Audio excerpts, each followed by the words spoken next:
believe it or not, very soon, really soon, the used RV market is going to be impacted in a huge way by AI. Now, RVs include travel trailers, toy haulers, fifth wheels, motorhomes, truck campers, etc. Now, there's a lot of positive things and stuff to be excited about, but then again, I am worried about the negative impact as well. Welcome to HB RV Lifestyle, and today is your August 2026 RV industry update. Now, when I talk about the used RV market, I'm going to do things a little different. I'm going to include in one general statement private sales, dealer sales, auction, repos. So I'm not going to separate them. We're going to include them as one entity for the first time in a very long time, because this is going to affect things in a very general manner.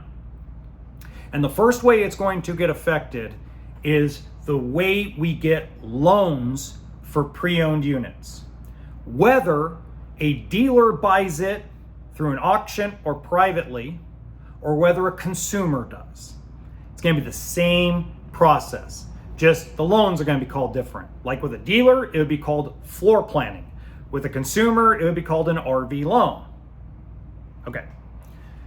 This all being said, there's an AI program being developed that may or may not make it out before spring of 2027 that is going to make the capability of getting a loan on a used RV very easy. Now, why? Well, number one, whether you're a dealer or a private buyer, it's a pain in the butt to get a used RV loan, because so many credit unions and so many lenders have so many different ways they look at credit, the way they look at the value of an RV, the way they look at down payment.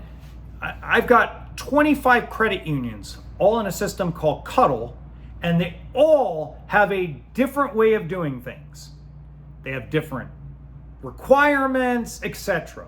And you almost, if you don't have a memory like mine, you almost have to have a big old thick book to kind of, okay, which credit union do I use with this guy? And what credit union do I use with this person? The banks are a little more simpler, like your US banks, your Bank of Americas, your Huntington National banks. They're a lot easier to understand because they almost do things the same way. But most pre-owned units are actually financed by credit unions and smaller private banks. So this app is going to eliminate the entire human element when it comes to you getting a loan. Now, this is also going to impact new RVs as well, but the main impact in general is on used. So what's going to happen? Well, I'm going to use a private transaction as an example. So you're a consumer, you're going to a customer's house or to a seller's house or seller's storage area, and you're going to go and look at a trailer and you say, you know what, I love this thing. Well, you get to take a picture of the barcode and all the manufacturer information, which is on a sticker on the driver's side of the coach, including the GVWR, the VIN number, the date of manufacturer, and you get to take a picture of the model number and the make.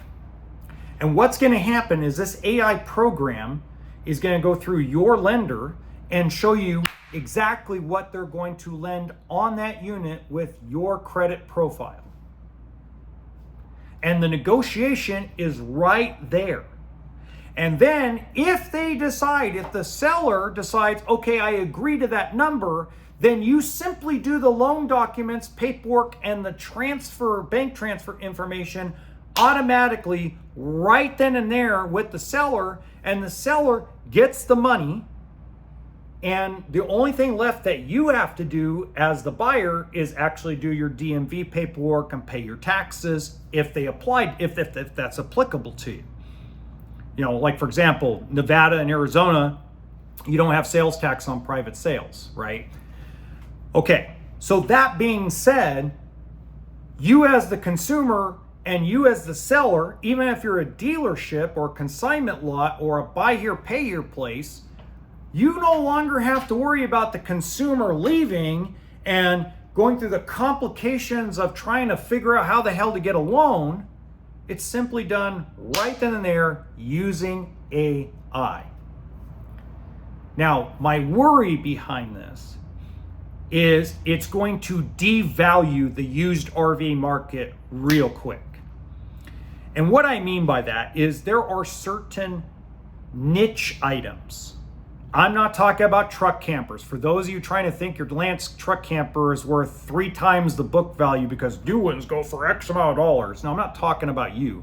I'm talking about niche items like a 1970s Airstream, a 1961 Coastline, an old Eurovan, the old Volkswagen Winnebago motorhome. These are all niche items that don't really have a true book value.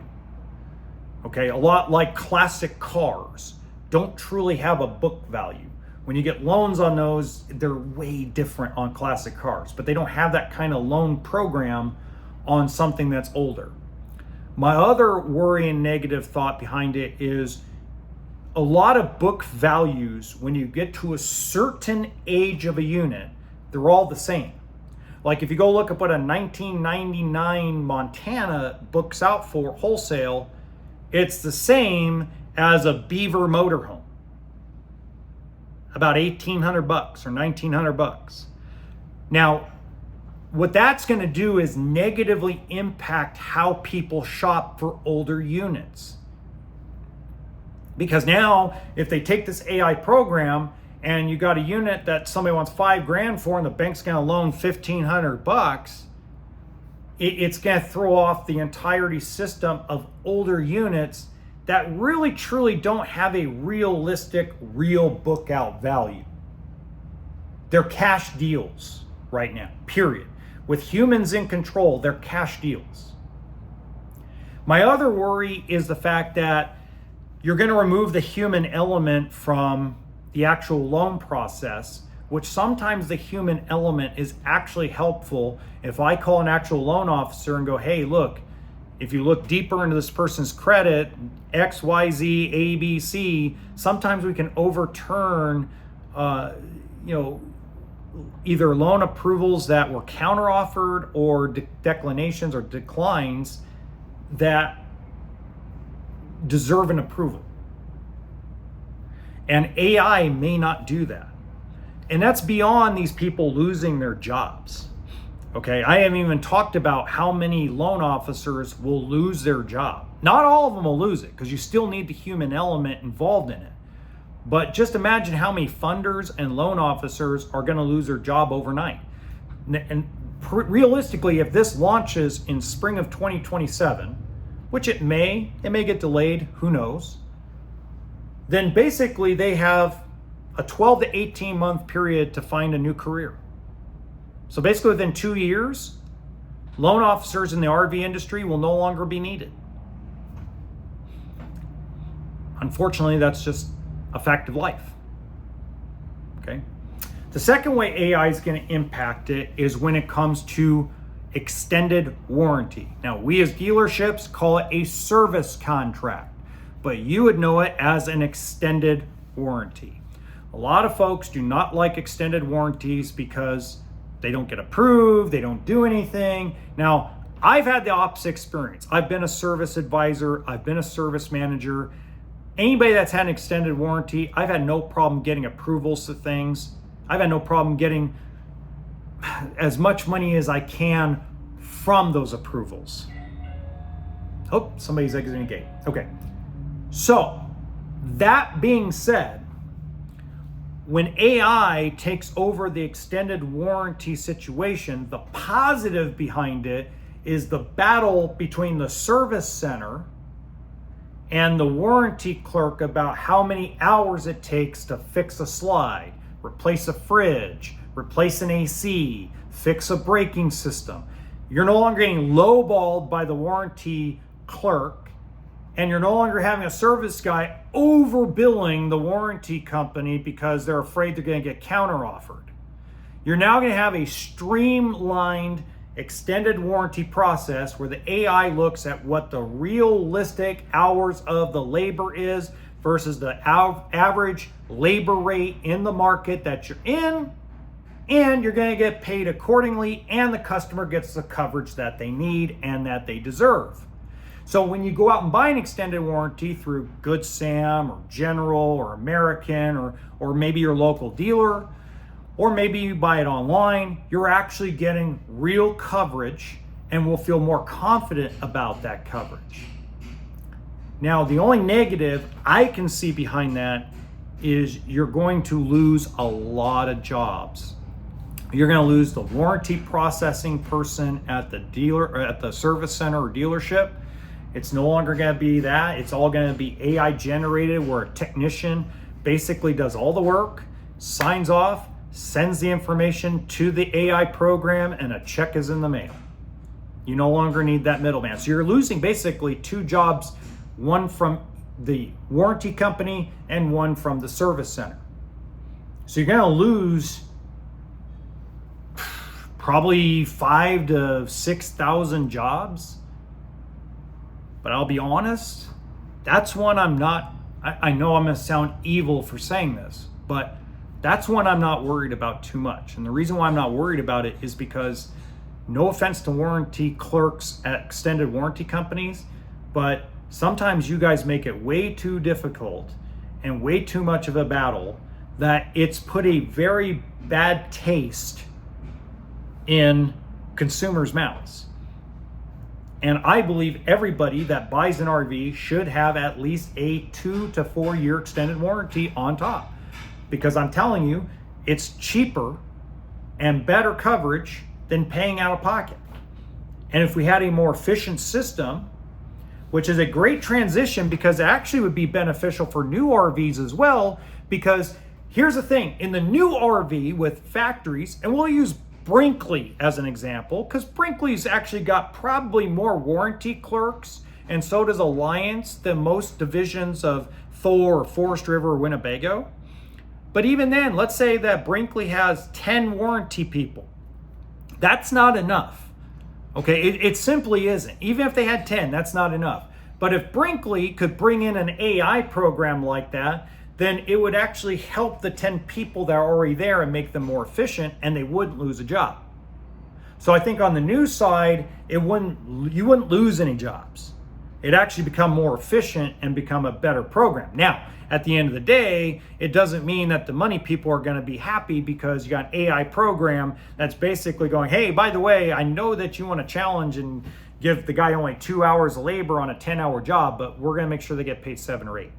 So it's half a dozen, one or the other, right? The last way AI is really going to impact the used RV market is I'm going to lose my job. Plain and simple. In 2 years' time, what I do for a living will no longer exist. Because what's going to happen is everything for the sales side, unless it's niche, like niche items like full off-grid, full off-road. I'll give you an example. Opus travel trailers is a niche item. Those niche items are going to still need people like me. But your Wildwood, your Salem, your Brinkley, your Riverstone, your Mobile Suites, your DRV, you won't need me. More than likely what will happen is people will go shop the internet using AI, and AI will simply make the purchase for them. So what it will do is provide more factory sales jobs and take away dealership salespeople. It'll take away dealership finance people. So you'll basically have 2 people that work in the finance department with an automated system that basically tells them when somebody's coming to purchase this VIN number or when they're going to have an appointment. So realistically, your main focus at a dealership is going to be a service department. You're going to have growth in service. There's going to be more technicians, more walkthrough techs, more niche type of deals inside the service department. And in sales, you're going to have someone that manages the inventory and someone that manages the deal. And that's it. So you got a camping world with 20 acres of RVs, 2 people will be working there. That's it. 2 people in sales. You're going to see all kinds of empty offices. Now, if they've got 16 technicians, probably going to grow to 25 to 30. If they have 2 walkthrough technicians, probably going to grow to 4 or 5. So what I've done for a living for 17 years is over. Done. Kaput. It'll happen by the end of 2028. Now, for a lot of you, they're going to sit there and go, yeah, fuck salespeople. They're pieces of shit. Ah. Okay. I get it. Movies have ruined things. And there's slimy people in the world, but that's not the majority of us. The majority of us actually have both our pocketbook and your interests at heart. We do. We want to make a living, but we also want to gain your trust and have you repeat buy from us. But unfortunately, post-COVID-19, there's no loyalty anymore. And dealerships, salespeople, and industry insiders have figured this out.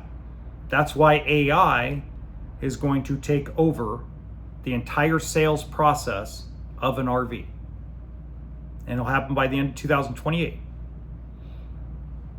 And it has nothing to do with market crashes, has nothing to do with you not buying, has nothing to do with quality. It all has to do with the fact that you buy from Gary at mom and pop shop in down low Arkansas.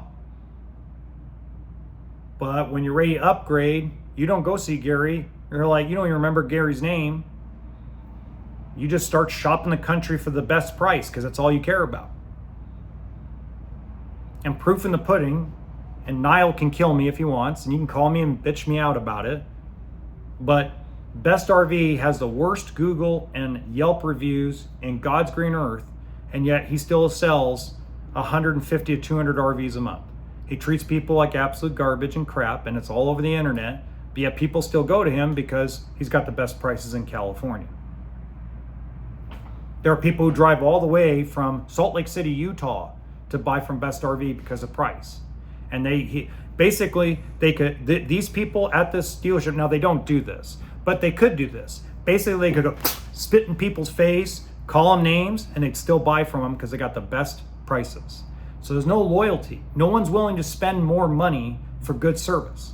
And for those of you that are willing, you are a sliver of the size of a pinky compared to the rest of the market. Now, the positive behind that is that at least I know, and hopefully other sales guys in the RV industry figure this out quick and start learning to be technicians. I know I'm starting to go and do my homework to fix appliances again because it's been a while. So like I'm going back and figuring out how to fix things again because I know it's coming. Now, if you want more information about what I'm talking about when it comes to RV loans, right here is a playlist of all the finance videos I've done over the last 5 years, and hopefully that will help you out. Until next time, remember that RV always stands for toolkit and sense of humor.